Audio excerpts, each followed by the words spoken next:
اعوذ باللہ من الشیطان الرجیم، بسم اللہ الرحمن الرحیم۔ آج کا ہمارا ٹاپک ہے ہدایت۔ میں اللہ تعالیٰ سے یہ التجا کرتا ہوں کہ میری زبان سے جو بھی نکلے وہ حق نکلے، سچ نکلے، لوگوں کے لیے ہدایت کا سبب بنے، اور اللہ تعالیٰ مجھے شیطان کے وسوسوں اور اپنے نفس کی شرارتوں سے محفوظ رکھے، اپنی حفاظت میں رکھے، اپنی پناہ میں رکھے، اور شیطان کے بہکاوے سے بچا کے رکھے، جذبات پہ کنٹرول رہے میرے، آمین۔ ہدایت کا لفظ اکثر ہم سنتے ہیں، بولتے ہیں، دعاؤں میں استعمال کرتے ہیں، اللہ اسے ہدایت دے دے اللہ۔ میں اس موضوع پہ پہلے بھی بول چکا ہوں، اب چونکہ ظاہر بات ہے یہ دنیا آگے بڑھتی ہے اور تحقیق بھی آگے بڑھتی ہے، میری تحقیق پہلے سے اب اور آگے بڑھ چکی ہے۔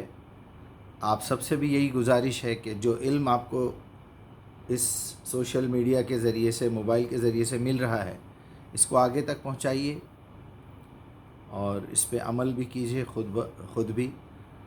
ہدایت کا لفظ اصل میں ہدا سے بنا ہوا ہے، ہا دال یا، تو یہ آپ اہدنا الصراط المستقیم کے لیے بھی استعمال کرتے ہیں، ڈائریکشن کے معنوں میں آتا ہے۔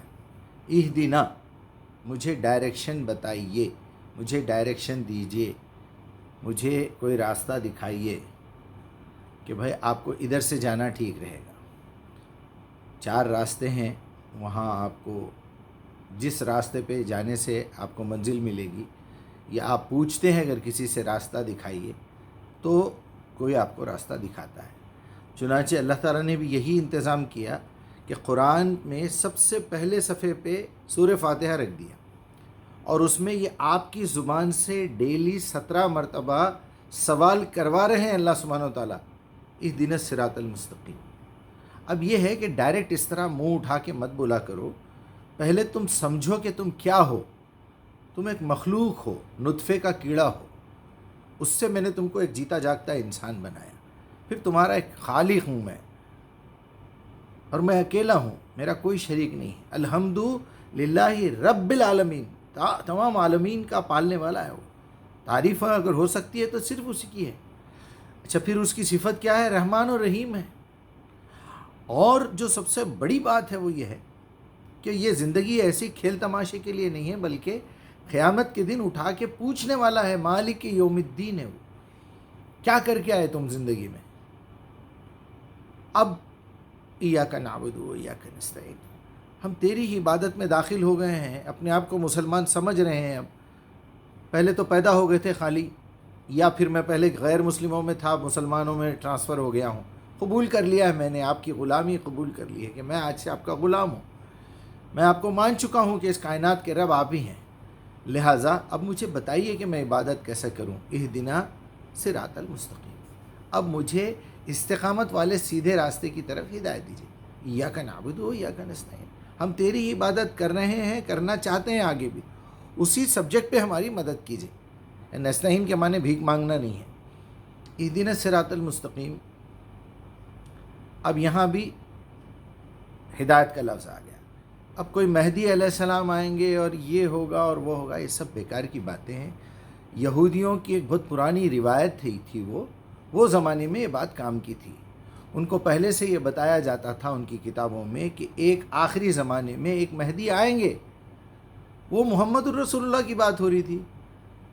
عیسائیوں میں بھی وہ بات آ گئی کہ بھائی تمہارے پاس ایک ایسی ہستی آنے والی ہے جو ہدایت دکھائے گا تمہیں، تو وہ محمد رسول اللہ سے بڑا ہادی کون ہو سکتا ہے۔ اب آپ کو ایک وہ بات ریپیٹ کر کے پھر سرکل میں گھما کے لا کے نبی صلی اللہ علیہ وسلم کے احادیث میں اس کو شامل کر دینے کا کیا مطلب ہے؟ مطلب یہ ہے کہ نبی صلی اللہ علیہ وسلم کی ویلیو گرانا ہے۔ عیسیٰ آئیں گے، مہدی آئیں گے، دجال آئے گا، اور دجال کے لیے تو اللہ کے نبی نے صاف صاف کہا ہے، مسیح دجال، جو اپنے آپ کو مسیح بولے گا وہ دجال ہوگا۔ ابھی بھی ہمارے لوگوں کی سمجھ میں نہیں آ رہی بات، نہ مسیح آنے والے ہیں، نہ دجال آنے والا ہے، نہ مہدی آنے والے۔ بھائی مہدی، سب سے بڑا مہدی محمد الرسول اللہ صلی اللہ علیہ وسلم آ چکے، آپ کی لائی ہوئی کتاب موجود ہے قیامت تک۔ پھر یا تو پھر ختم نبوت کا یہ ڈھونگ کیوں رچا کے رکھے ہوئے آپ لوگ؟ قرآن محفوظ ہے، قرآن قیامت تک رہے گی، یہ ناٹک کی کیا ضرورت ہے؟ یا تو یہ بات مانیے یا یہ بات مانیے۔ آپ اپنی زبان سے نبی کی توہین کر رہے ہیں۔ عیسیٰ علیہ السلام آئیں گے، کیوں آئیں گے بھائی؟ کیا کریں گے آگے؟ مہدی علیہ السلام آئیں گے، آپ علیہ السلام یا تو رسول کے ساتھ لگائیے یا آئیں بائیں شائیں ہر ایک کے ساتھ لگاتے جائیے۔ پھر علیہ السلام کا مطلب ہے اللہ تعالیٰ نے ان کو سلامتی اور صلوات دی ہے، یعنی قرآن دیا ہے۔ وہ لائے، اپنے دور میں صلاۃ و سلام پہنچا کے چلے گئے، ان پر صلاۃ و سلام ہوا۔ یہ بولنا چاہ رہے ہیں آپ؟ محمد صلی اللہ علیہ وسلم، یہ پاسٹ ٹینس کی بات ہے، یہ فیوچر کی بات نہیں ہے۔ اللہ نے آپ صلی اللہ علیہ وسلم پر سلامتی اور صلوات نازل کیا تھا، ٹھیک ہے، وہ موجود ہے ہمارے پاس۔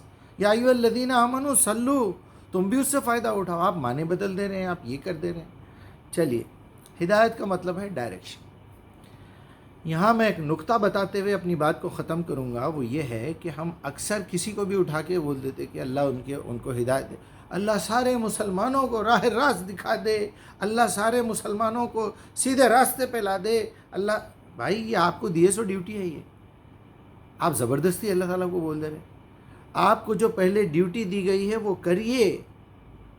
ایک ڈاکٹر اپنی کوشش کرنے کے بعد بولتا ہے ہم جتنا ہو سکتا ہماری کوشش کریں گے، باقی اوپر والے کے ہاتھ ہے، آپ اس سے دعا کیجئے۔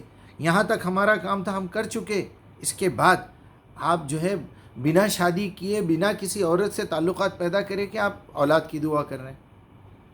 آپ بغیر دوا کھائے کے، بغیر کوشش کرے کے، بغیر احتیاط کرے کے بیماری کے علاج کی اور شفا کی دعا کر رہے ہیں۔ یعنی ساری چیزیں غلط۔ یعنی اس قدر شعور ہمارے اندر سے ختم ہو چکا ہے، اس قدر ہم جاہل نکمے ہو چکے ہیں، ہماری زبان سے کیا الفاظ نکل رہے ہیں ہم کو نہیں معلوم۔ لا الہ الا اللہ محمد الرسول اللہ کا مطلب نہیں معلوم لوگوں کو۔ یہ تو ایک ہفتے سے تو میرے دماغ سے نکل رہی نہیں ہے بات کہ یا اللہ یہ کیسی دنیا ہے، یہ کیسے مسلمان ہیں۔ ان کی داڑھی دیکھو، ان کی نمازیں دیکھو، ان کا پابندی سے آنا دیکھو، لا الہ الا اللہ محمد رسول اللہ نہیں معلوم ہے۔ اچھا، جس کو معلوم ہے انہوں کون سا عمل کر رہے ہیں؟ انہوں کون سا لا الہ الا اللہ پہ قائم ہے، محمد الرسول اللہ سے محبت ہے، محمد الرسول اللہ کی اتباع کر رہے ہیں؟ جھوٹ بول رہے ہیں آپ۔ اللہ کے علاوہ عبادت کے لائق کوئی بھی نہیں ہے، دوسروں کی بھی عبادت کر رہے ہیں، یا اللہ کی عبادت نہیں کر رہے ہیں، عبادت کے معنی بدل دیے۔ تو میرے بھائی، یہ بیکار کی دعائیں مت کیا کیجئے۔ ان کو بھی ہدایت دے دے، ان کو بھی ہدایت دے دے۔ سب سے پہلے ہدایت آ چکی ہے، 1440 44 سال 45 سال ہو رہے ہیں، اس سے بھی پہلے کے 13 سال مکے کے مدینے کے لگا لیجئے آپ، اس کو بھی اگر ملائیں گے تو تقریباً 1460 سال آپ کے پاس ہو چکے ہیں۔ یعنی 1500 سال سے آپ کو اللہ تعالیٰ نے ہدایت بھیج دیا۔ آپ کوئی ہادی کی ضرورت نہیں ہے، کوئی مہدی کی ضرورت نہیں ہے۔ کوئی تھوڑی تو عقل استعمال کرے آدمی۔ اچھا چلیے، آپ کی عقل پہ آپ کو بھروسہ نہیں ہے، سجدوں پہ بھی بھروسہ نہیں ہے، اپنے رب پہ بھی بھروسہ نہیں ہے۔ اپنے رب پہ بھروسہ نہیں ہے اس لیے آپ کو اپنی عقل پہ بھروسہ نہیں ہے۔ اگر آپ کو اپنے رب پہ بھروسہ ہوتا تو آپ کو اپنی عقل پہ بھروسہ ہوتا، یا اپنی عقل کو آپ مانتے تو آپ آٹومیٹیکلی اپنی عقل سے اپنے رب کو تلاش کر لیتے۔ یعنی دونوں معاملوں میں نکمے ہیں ہم لوگ، اندھے، لنگڑے، لولے، مفلوج، اور جو ہے لٹکے ہوئے بھکاری وہ ہیں۔ کوئی بھی اٹھا کے لے کے جانا، کوئی بھی منہ میں نوالا ڈال دینا، اب اس کے بعد میں دعا کرنا یا اللہ یہ نوالا یہاں سے یہاں آ جائے، یہاں سے یہاں آ جائے، پھر اندر ہضم ہو جائے، پھر خون بن جائے، پھر فضلہ بن کے نکلے۔ کیا ہے یہ؟ ڈاکٹر بولتا ہے آپ کھا رہے ہیں اور سو جا رہے ہیں، کھا رہے ہیں اور سو جا رہے ہیں، ذرا ٹہلا کیجئے، آپ کی صحت خراب ہو رہی ہے۔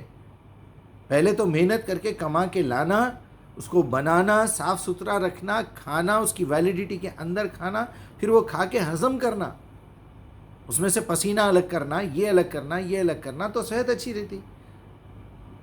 بالکل اسی طرح اللہ سبحانہ و تعالیٰ نے 1500 سال پہلے یہ کتاب نازل کر دی۔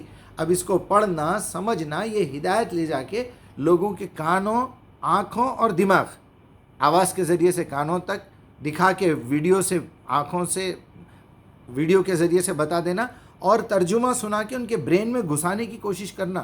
ادعو الی سبیل ربک بالحکمہ والموعظۃ الحسنہ۔ اس کے بعد وہ دل سے، دماغ سے دل تک پہنچانا، یہ اللہ کا کام ہے۔ آپ پہلے اپنا کام، اپنی ڈیوٹی کریے، اس کے بعد اللہ تعالیٰ سے بولیے یا اللہ میں اس کے کانوں تک، اس کے آنکھوں تک، اس کے دماغ تک تو پہنچانے کی کوشش کر رہا ہوں. یا اللہ اس کے دماغ سے اس کے دل میں یہ اتر جائے، اللہ یہ کتاب اس کے دل میں اتر جائے. تو اللہ تعالیٰ کہتے ہیں ٹھیک ہے، وَمَن يَهْدِهِ اللَّهُ فَلَا مُضِلَّ لَهُ. ہدایت دینا نہیں دینا یہ اللہ کا کام ہے، آپ کا کام نہیں ہے، چاہے آپ رسول کیوں نہ ہو. اب دماغ سے دل تک لانے کے لیے اللہ سبحانہ وتعالیٰ اس کے دل کے ارادے دیکھتا ہے. ہدایت بھی ہم اسی کو دیتے ہیں جو سیدھا راہ اچھا کام کرنا چاہتا ہے. اللہ ایسے لوگوں کو لا یہدی القوم الظالمین، لا یہدی القوم الفاسقون. اللہ فاسق، گندی فلمیں دیکھنا، رات بھر گھٹکے کھانا، سگریٹ پینا، جھوٹ بولنا، لپا ڈپی کرنا، لوگوں کو ڈبانا، یہ انسانیت ہے؟ پھر نام دیکھو تو او ہو، پھر اب آپ دیکھیے، پھر باتیں ان کی سنیے تو وہاں جا کے دیکھے تو کبھی شراب پی رہے ہیں، کبھی جوا کھیل رہے ہیں، کبھی جو ہے زناکاری کر رہے ہیں. نہیں تو کم از کم بے حیائی کے ویڈیوز، آپ کے ہاتھوں میں گندی جو ہے پورا آپ کا ٹیلی فون خراب، برباد پورا، اس پہ جھوٹ، دغا بازی، دھوکے بازی، لوگوں کو چیٹ کر کے پیسہ کمانا. کیا سمجھ رہے ہیں آپ یہ پیسہ آپ کے پاس؟ یہاں اگر کامیاب ہو بھی جائیں آپ، اب چونکہ آپ اللہ کا بھی نام لے رہے ہیں اور دھوکہ بھی دے رہے ہیں، شیطان کا بھی ساتھ دے رہے ہیں، اس لیے ذلیل ہو رہے ہیں. اللہ کو چھوڑ دیجئے، کامیاب ہو جائیں گے. ایسے بہت ہیں، ہزاروں فیملیوں کو زندہ جلا کے، چیف منسٹر بن کے، وہ بن کے، یہ بن کے، پرائم منسٹر بن کے بہت مزے کر رہے ہیں لوگ، اپنے پرائیویٹ ہوائی جہاز میں گھوم رہے ہیں. آپ بھی کریے، آپ بھی ہو جائیں گے، مگر چھوڑ دیجئے اللہ کو. پھر اچھی باتیں کرنا، اچھی نصیحتیں کرنا چھوڑ دیجئے. اور خاص طور پہ مسلمان تو ہمیشہ ذلیل ہوں گے، کیونکہ آپ کے پاس قرآن موجود ہے. آپ ہوں گے کروڑ پتی ہوں گے، لیکن اندر سے اندر ذلیل کرتے رہے گا اللہ آپ کو. کبھی کانفیڈنس نہیں آئے گا آپ کے اندر، یہ یاد رکھیے. کیونکہ بھکاری ہم، ان کا ہاتھ پکڑ کے چلے، ان کا ہاتھ پکڑ کے چلے، وہ مولانا بول دیے، وہ مفسر صاحب لکھ دیے، وہ مفتی فلاں، وہ رحمت اللہ علیہ. ارے ارے ارے ارے ارے بھائی، اللہ کے پاس یہ سب چلنے والا نہیں ہے، کچرے کے ڈبے میں ڈال دیں گے اللہ تعالیٰ. انما الاعمال بالنیات ھدی للمتقین، ہدا والفرقان ہے. یہ فرق بتا دیتی ہے سچائی اور برائی کا، جھوٹ کا. تو آپ یہ بیکار کی دعائیں مت کیجئے، اللہ اس کو ہدایت دے دے، اس کو ہدایت دے دیجئے. پہلے آپ ایون اولاد کے لیے، میرے ایک بڑے محسن انہوں نے کامنٹ بھی لکھا، تو کیا آپ اپنی اولاد کے لیے بھی ہدایت کی دعا نہیں کرنا؟ بالکل کیجئے. پہلے آپ اپنی ڈیوٹی کیجئے، اس کے بعد دعا ہوا کی بھی ضرورت نہیں ہے. اللہ کو معلوم ہے کس کو ہدایت دینا ہے، کس کو نہیں دینا ہے. جب دل تک اللہ پہنچا دے گا، پھر اس کے بعد وہ پرٹیکولرلی اس شخص کی ذمہ داری شروع ہو جاتی ہے. ایکسیپٹ کرنے کے لیے وہ محبت، وہ جذبہ چاہیے. قرآن دماغ سے دل تک اتر گیا، اب دل سے خون میں ٹرانسفر کرنا یہ میری اپنی ذمہ داری ہے. یعنی اس شخص کی جس کے اوپر آپ کام کر رہے تھے، دعوت دے رہے تھے. ایسے کئی منافقین ہیں میرے ملنے والوں میں، باتیں کرتے خالی، آج میں یہ سورہ پڑھا تھا، آج میرا یہ ہوا تھا، آج میں وہ دیکھا تھا، آج میں یہ منافقت، صرف منافقت. دھوکہ دیا جا رہا ہے سامنے والے کو. میں آپ کا ویڈیو دیکھا، میں آپ کا بیان سنا، میں ایسے بہت ملتے میرے کو جو سیریسلی کام کرنے والے ہیں. مجھے پتا ہے کون سیریسلی کام کر رہا ہے. یہ کتاب ایسی ہے جو ایکس رے کر دیتی ہے لوگوں کا، انالیسس کر کے دکھا دیتی ہے. اسکیننگ ہے، یہ پوری اسکیننگ مشین ہے. وہ اسکیننگ آپ کی آنکھوں میں آ جاتی جب آپ دعوت کا کام کرتے، وہ بھی اخلاص کے ساتھ. تو اب یہاں سے دل تک اگر اللہ نے پہنچا دیا، آپ کی نیت اچھی تھی، جی میں قرضہ لیتا ہوں انشاءاللہ، دینے کی نیت سے لیتا ہوں، لیتے جا رہے ہیں، دینے کی نیت ہے خالی، دینے کا ارادہ نہیں ہے، ارادہ ہے خالی، دینے کا نام و نشان نہیں ہے. انشاءاللہ اللہ دیں گا تو واپس کریں گے آپ کو. لیکن میں تو جو ہے دینے کی نیت سے قرضہ لے رہا ہوں بھائی. قرضے پہ قرضہ، قرضے پہ قرضہ، لوگوں کو بیوقوف بناتے جا رہے ہیں آپ. نئے نئے چکر پیدا کر رہے ہیں دماغ میں، اسکیم، کہاں سے پیسے لائیں گے، کہاں سے دھوکہ دیں گے لوگوں کو. اور پھر تہجد بھی چالو ہے، اور نمازیں بھی ہے، وظیفے بھی ہے، چہرہ بھی بنا ہوا ہے ماشاءاللہ، ایسا دکھتا کہ بس اب ان سے زیادہ شریف آدمی کوئی نہیں ہے. اب اس دل کے جذبے کو ایمان میں، روح میں ٹرانسفر کرنے سے ایمان پیدا ہونا، خون میں ٹرانسفر کرنے سے عمل آنا زندگی میں، اس عمل میں اخلاص ہونا، پھر اس کے بعد آپ دعوت کا کام کرنا. جیسے میں نے کسی کے لیے کام کیا، پہلے محنت کی، قرآن پہنچایا، پھر اللہ سے رجوع ہوا، اللہ میں نے جو کام کیا ہے اللہ اس کی زندگی ٹھیک ہو جائے. یہاں بھی نکتہ ہے، میں نے جو کام کیا وہ تو قبول فرما لے، اس کا اجر مجھے دے دے. آ گیا پھر بے غیرت وہیں، میں یہ کرا میرے کو وہ دے دے، میں یہ کرا میرے کو وہ دے دے. بس اتنی تیری سوچ ہے اور کچھ نہیں. ثواب کی نیت سے اسے فارورڈ کیجئے. واہ واہ واہ، لعنت ہے تیری زندگی پہ. یہ بولنا چاہیے. کیا بولیں گے؟ یعنی لوگوں، اچھے اچھے پڑھے لکھے لوگوں کو دیکھا میں نے، بڑے بڑے بزنس مین ہیں، ان کی سوچ وہی ہے گھٹیا قسم کی، کیونکہ کوئی ہلانے والا نہیں ہے اس فیلڈ میں. باقی کی فیلڈز میں ماشاءاللہ آپ ان سے بات کیجئے، دنیا کے معاملات میں، سیاست پہ بات کیجئے، معاشرت پہ، معیشت پہ بات کیجئے. او ہو، آپ حیران رہ جائیں گے اتنی نالج. ذرا دین کے معاملے میں آئیے، پتہ چل جاتا چڈی بھی برابر پہنے ہوئے نہیں ہیں، لنگوٹ پہننے کے قابل بھی نہیں ہیں. یہ حالت کے ہیں لوگ. کیوں؟ کیونکہ ہمارے بڑے ہم کو اسی ٹریک پہ ڈال کے رکھے ہوئے. آج وہی ڈیوٹی ہم لوگ کر رہے ہیں اپنی اولاد کے ساتھ. پھر ہماری اولاد کو اللہ ہدایت دے دے. اللہ میرا بیٹا شراب پی رہا ہے، اس سے شراب چھڑا دے. اگر اللہ چھڑا دے رہا شراب، تو پھر اس کے جو اختیارات ہے اس کا کیا کرے؟ اس کے غلط اختیارات کی وجہ سے اس نے ایک بری عادت لے لی، ایک قاتل بن گیا، ایک روڈی شیٹر بن گیا. پھر اب اللہ میرا بیٹا روڈی شیٹر ہے، اس کو جو ہے نکال دے وہاں سے، وہ بری صحبتوں سے بچا لے. اگر اللہ بچا رہا تو آپ کیا جھک مارنے کے لیے ہیں؟ پھر آپ اپنا کام کیجئے. وہ کرنا نہیں کرنا اس کی اندر کی تڑپ دیکھ کے اللہ سبحانہ و تعالیٰ اس کی مدد کرے گا، برابر کرے گا. اس کو شوق نہیں ہے انسانوں کو پیدا کر کے جہنم اور جنت بنا کے لوگوں کو زبردستی جہنم میں ڈال دے. وہ اس کا اپنا، یہ ہم کریشن ہے، اس کی مخلوق ہے ہم. اس کو بہت برا لگے گا اپنی مخلوق کو جہنم میں جلاتے ہوئے. لیکن مخلوق ایسی ہے بے غیرت، تو کیا کیا جائے؟ اس کو عقل دی گئی، تمیز دی گئی، سمجھ دی گئی، یعنی ہر چیز دینے کے باوجود بھی وہی بھکاری. ہم میں سے جو پریشان حال ہے ان کی پریشانی دور کر دے. ہم میں سے جو بے اولاد ہے اولاد دے دے. جس کو اولاد دیا نیک اولاد بنا دے، نیک اور صالح بنا دے. یہ کیا بے غیرتی کی باتیں ہیں یہ؟ ٹوٹلی یعنی جہالت. ارے بھائی وہ کام کرنا آپ کو ہے میرے بھائی، آپ کو کام کرنا ہے. وہ بیٹے کی تربیت کرنا آپ کا کام ہے. نبی صلی اللہ علیہ وسلم نے 3 بیٹیوں کے بارے میں کہا تھا، اگر تم ان کی اچھی تربیت کرو گے، ان کو ایک مومنہ بناؤ گے، اس کو جہنم سے بچنے کا طریقہ سکھاؤ گے، اچھی تربیت کر کے اس کی کہیں بیاہ کرو گے، تو انشاءاللہ تمہارے لیے جنت پکی ہے. وہ فارمولہ تھا. وہ نبی صلی اللہ علیہ وسلم کی خوشخبری جو ہے وہ فارمولہ ہے. ایک باپ اگر اپنی 3 بیٹیوں کو تیار کرتا ہے جنت کے لیے اور دنیا میں امن قائم کرنے کے لیے، اس سے آنے والی نسل کے لیے، تو کیا سمجھ رہے ہیں آپ؟ اس کے پاس اتنا اجر جمع ہو جائے گا قیامت تک کہ وہ جائے گا جنت میں. ایک صحابی نے کہا میری 2 بیٹیاں ہیں، تو بولے ٹھیک ہے، چلو ٹھیک ہے، 2 کو بھی تیار کر لو تم. ایک نے کہا، رونے لگے، تو چلو ٹھیک ہے، تمہارے لیے بھی وہی میری خوشخبری ہے. مطلب یہ ہے کہ ایک بیٹی سے ہی تم اس کو جنت کے لائق بناؤ، پھر وہ بیٹی جتنے بچے پیدا کرے گی وہ بھی جنت میں جانے کے لائق بنائے گی. پھر وہ بچے آگے آنے والی نسل کو ٹرانسفر کریں گے. یہ ہونا چاہیے نا. اللہ کے رسول بولے بے غیرت وہاں 3 بیٹیاں بے حیا ہے، 4 بیٹیاں بے حیا ہے، 8 بیٹیاں ہیں تو بے حیا ہے. ایسے بیٹیاں اور ایسی بیوی تو جہنم میں لے جائے گی آپ کو. چلو وہاں اللہ جا کے یہ فیصلہ کرے گا، بھائی تمہارا کام تھا، تم پہنچا دیے، تم سمجھا دیے، تم سنا دیے. اس کے باوجود بھی بیٹی بے غیرت نکلی، بیوی بے غیرت نکلی، بہن بے غیرت نکلی، ماں بے غیرت نکلی، تو اس میں تمہارا کوئی قصور نہیں ہے. تم صحیح طریقے سے کام کرے یا نہیں کرے، حکمت کے ساتھ بتائے نہیں بتائے، وہ محبت کے ساتھ بتائے نہیں بتائے، وہ تڑپ سے بتائے نہیں بتائے، وہ غصہ کرے نہیں کرے، جہاں سختی کرنا تھا کرے نہیں کرے، جہاں گھر چھوڑ کے چلے جانا تھا گئے نہیں گئے، جہاں طلاق دینا تھا دیے نہیں دیے. یہ پوچھے گا اللہ آپ سے. ہم تو چھوٹی چھوٹی مصلحتوں کو حکمت کا نام دے کے منافقت کرتے ہیں. ہے مصلحت، مصلحت کیا ہے؟ نہیں، دنیا کیا بولیں گی، دنیا کیا سوچے گی. میں بے حد معافی چاہتا ہوں، اگر اس لفظ کا آپ مطلب نہیں سمجھیں گے ہدایت کا، تو زندگی بھر ہدایت سے دور رہیں گے. یاد رکھیے، آپ کا کام پہلے دعوت دینا ہے، انسان کے کانوں تک، آنکھوں تک اور دماغ تک اللہ کا کلام پہنچانا ہے. آپ اللہ کا کلام چھوڑ کے کوئی بھی حدیث سنائیں گے، کچھ بھی سنائیں گے نا، تو وہ سیریس لے گا آپ کے اوپر.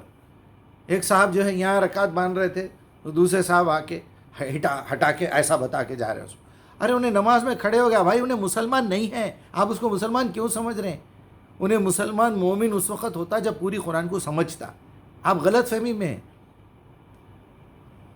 یہ بالکل غلط طریقہ ہے دعوت دینے کا. آپ خراب کر رہے ہیں دعوت کو. آپ کا کام صرف قرآن پہنچا دینا ہے، حدیثیں سنانا نہیں ہے آپ کا کام.